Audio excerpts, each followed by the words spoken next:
All right. Hey, everybody. My name is Jim Ott. I am a national consultant with AHA Process.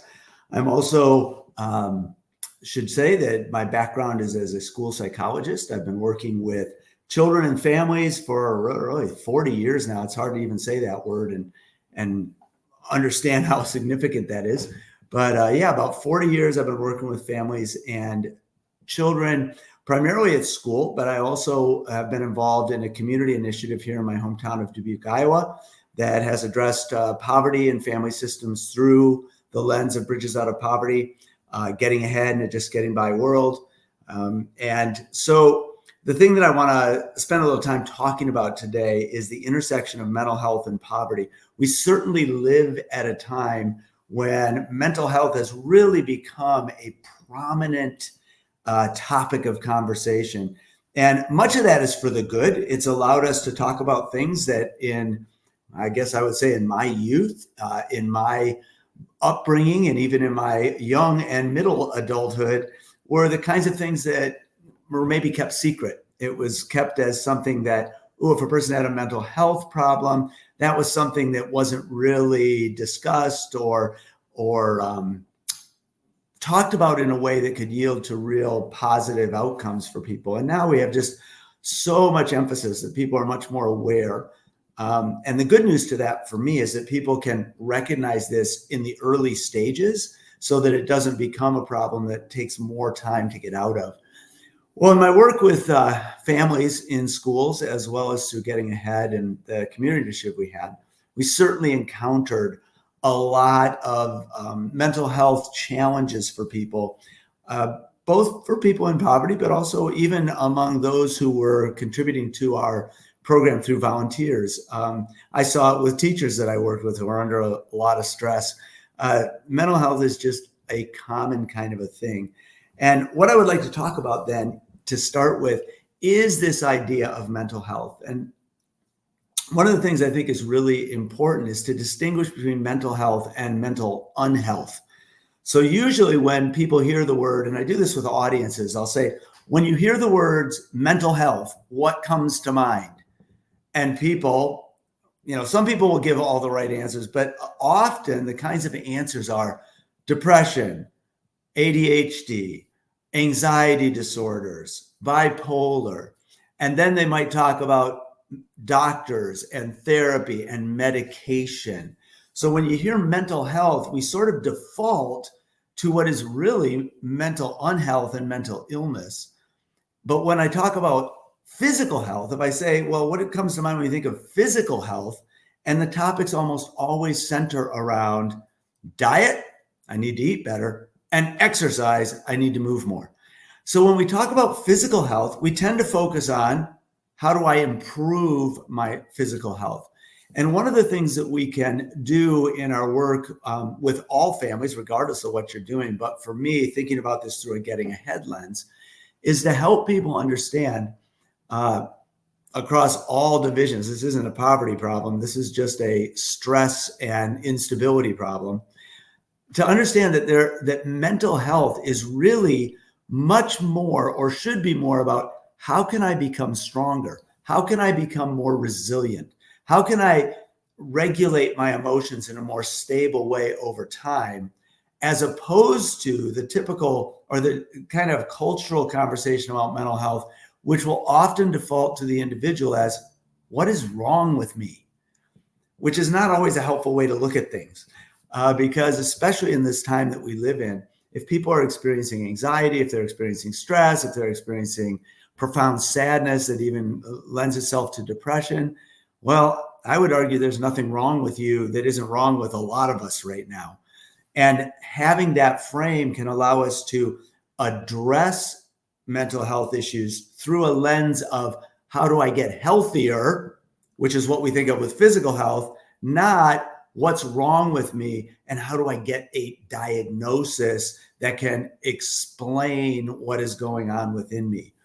So when I talk with people who come from, I guess within our Getting Ahead programs especially, one of the concepts I've encountered that I think is worth mentioning is that for people who are living real lives in real stress, in real instability, there's really kind of a fine line between how much we sort of orient ourselves towards, oh, there's a mental health problem versus there's maybe just a learned lifestyle, stress-related problem. It's not as cut and dried as sometimes we like it to be. The traditional middle class, of which I am a lifelong card-carrying member, has a tendency to view mental health through more of a medical model, which says if you get a diagnosis, then there is a cure. And it's a very kind of cause and effect way of looking at it.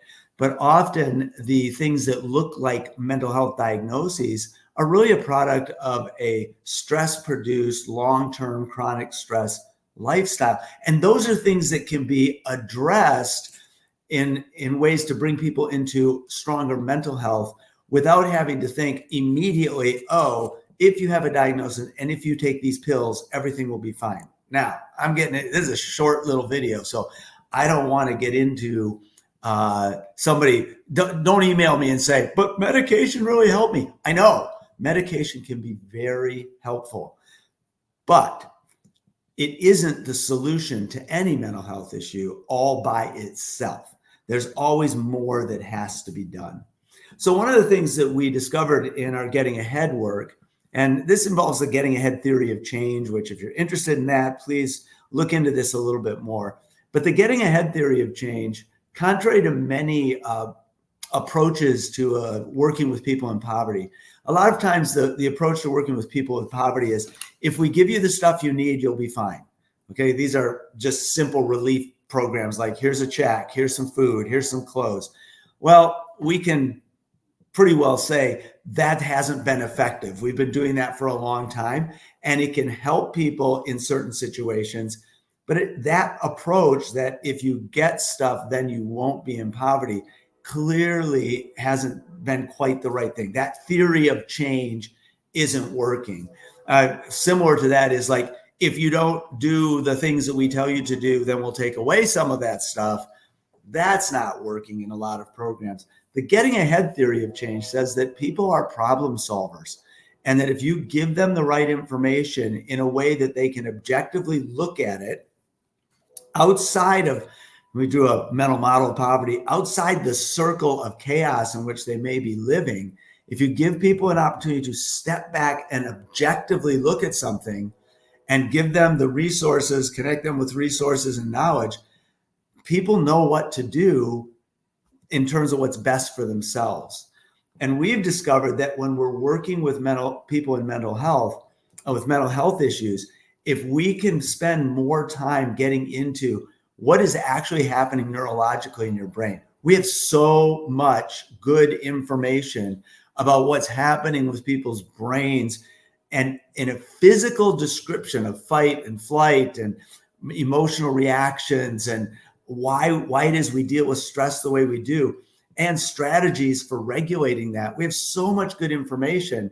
If you help people see to what they're experiencing is not, because this is what you hear, and this is, I think sometimes we all experience this, I'm going crazy. What is wrong with me? I can't keep my mouth shut. I keep yelling at everyone. What's wrong with me? There's something wrong with me. When actually, biologically, physiologically, neurologically, these are the things that are happening. When we make that work objective, then it gives people permission not to see it as a personal evaluation of their character, but as a physical, neurological issue that can be dealt with through effective strategies. And we've done that with enough people that we can really say, using a Getting Ahead theory of change, which is, let's give you some good information, and then as a group, work on how we can support each other in applying this information, is really, really been helpful. So those kinds of things are really important. The mental models, we do some pictures of how your brain works, and we kind of help label some of the parts, and I won't go into all that right now, but those pictures help people to step outside of their own immediate experience and understand what's happening in a meaningful way.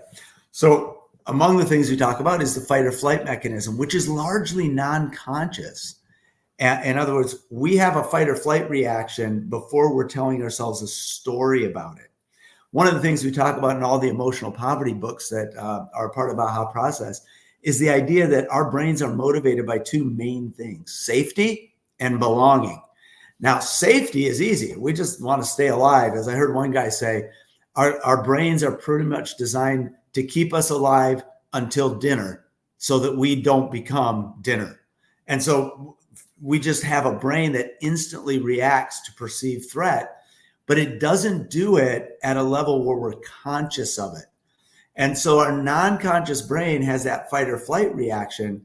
And then we have to begin to tell ourselves a story about what's happening. And when we can help people to intercept the story and recognize that sometimes our story is trying to make sense out of a normal reaction, but the story might not actually be the healthiest or best way to interpret what's happening, then we can give people strategies for how to recognize what's happening in their body and brains and get into a better storytelling so we don't just become reactive. Now, this is mental health stuff for everybody, but it's particularly helpful for people who are living in chronic stress. Because ultimately, all mental health things, I'm exaggerating here, okay? Or maybe not. All mental health is really a reaction to stress. How do we deal with stress? If we live in relatively stable lives, then we live in what, well, again, the second thing is belonging. We want to be in an environment where we belong. One of the ways that we define belonging is, can I come into this environment and predict reliably what it's going to be like? Is it stable? Predictability, even predicting instability, I don't want to get into that.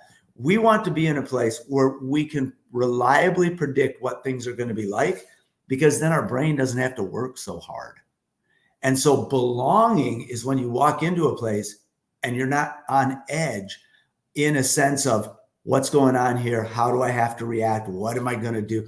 When we can help people develop an understanding of the storytelling that goes to belonging, we can help them feel more regulated in situations. But if you live in chronic stress, it's very difficult to walk into any environment and feel like it's predictably stable. If it's not predictably stable, then you're on edge, then you're reacting, then you're not making decisions, and you never necessarily feel like you belong because your brain is saying there's something here that could hurt you. Now, it doesn't matter if it's physical pain, emotional pain, just the stress of life in general, but your brain perceives all of it kind of the same as a threat.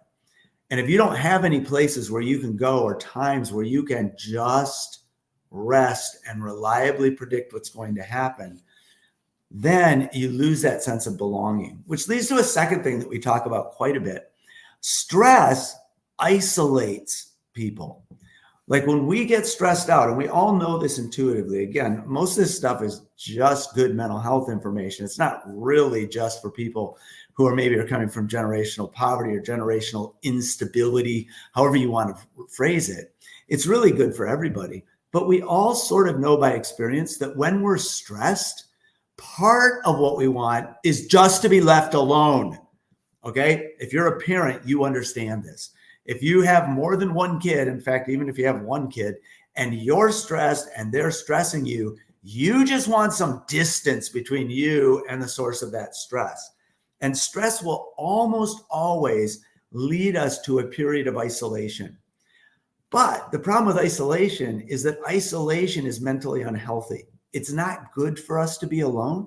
And in fact, we don't really work out things well by ourselves. Our brains, we need other people's brains to help us solve things, which is why getting ahead is just such an amazing thing. And I'll get to that in a second.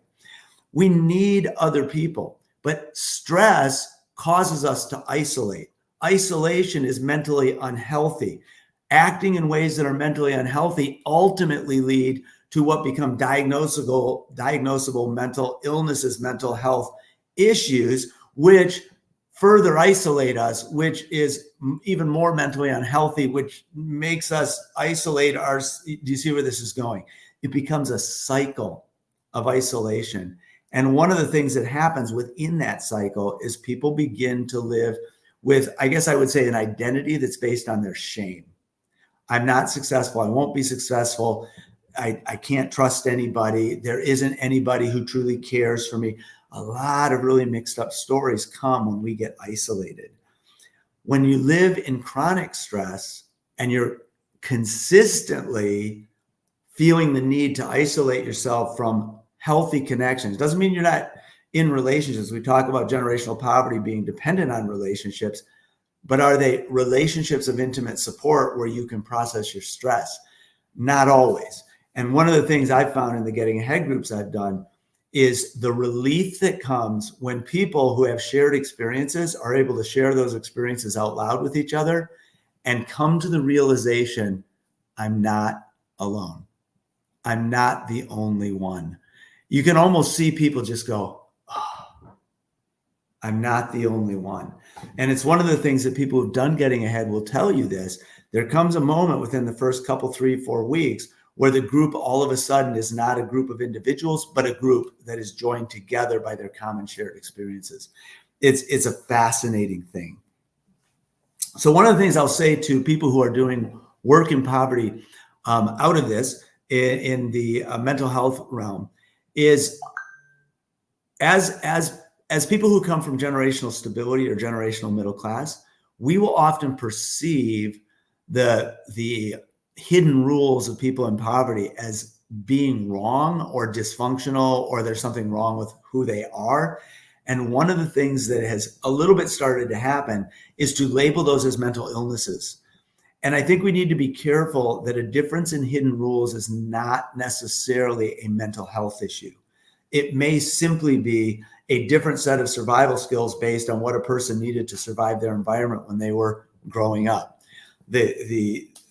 For example, in middle class, if we are in middle class stability, if we are in a conflict situation, we are expected and we value at a moral level the ability to restrain my emotional reactions and sit down and rationally process the situation. We value that, but we value it more than just it's a good idea. We value it morally. But oftentimes in chronically stressful environments, there isn't time for those kinds of conversations, and it may have never been modeled by the adults that were in your environment. And so problem solving can be a little bit more emotional, a little more bombastic, sometimes feeling like it's going to be violent, even if it never actually gets there. And people in middle class who value rational conversations will think that the people have some kind of a mental health issue, whatever it is. They might say they're narcissistics or borderline personality disorder, or just they're crazy. We might not say that out loud, but let's be honest, that kind of comes into our mind. But actually what we might be viewing is a hidden rules difference.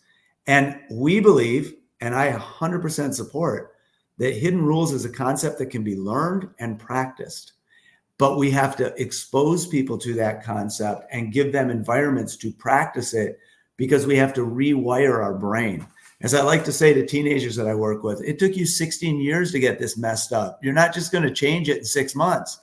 And if you're 30 years old, 35, 40, got a few kids, you don't just rewire your brain in a Getting Ahead session. But we can begin that process through objective examination of the concepts in a way that can help people begin to make decisions that are their own decisions, not things they're being told to do. And then we can help people and support them as they essentially rewire their brains. Getting Ahead is a fantastic place to do this. And I'll just mention this again. What I love about Getting Ahead is that it's community-based. And speaking as a psychologist, speaking as a guy that's been working in mental health for a long time, we don't get better alone. It just doesn't work. Now, therapy can be good. Therapy can sometimes be hard to access for everybody. There's limited resources for that, and sometimes they're very expensive. But community experiences where people feel seen and known and accepted, and they can begin to see that they're not alone, are one of the most powerful, mentally healthy things that we can do. So in Getting Ahead, and we recently have added a Getting Ahead ACEs and PACEs supplement that deals with adverse childhood experiences. These things can be so powerfully effective in helping people recognize that maybe I'm not having a mental health issue. Maybe I've just got a lot of stress, and maybe the people around me do too. What could we do differently about it? So we work on those strategies, and we do all the kinds of things. All the pop mental health stuff that you can watch TikTok videos. Don't watch TikTok. It's terrible. Watch it on Instagram. All the videos you can see about how to breathe properly, how to relax, how things like meditation practices, prayer, things that people do. We work on some of those through this lens of there's nothing really wrong with you. That's not wrong with all of us. All of our brains kind of react the way that yours does under stress. Now, how do we learn to handle that better? It's exciting work, and it's fantastic when you see somebody doing this work and working in a community and seeing their wins as they come back and share those and inspire others to do it.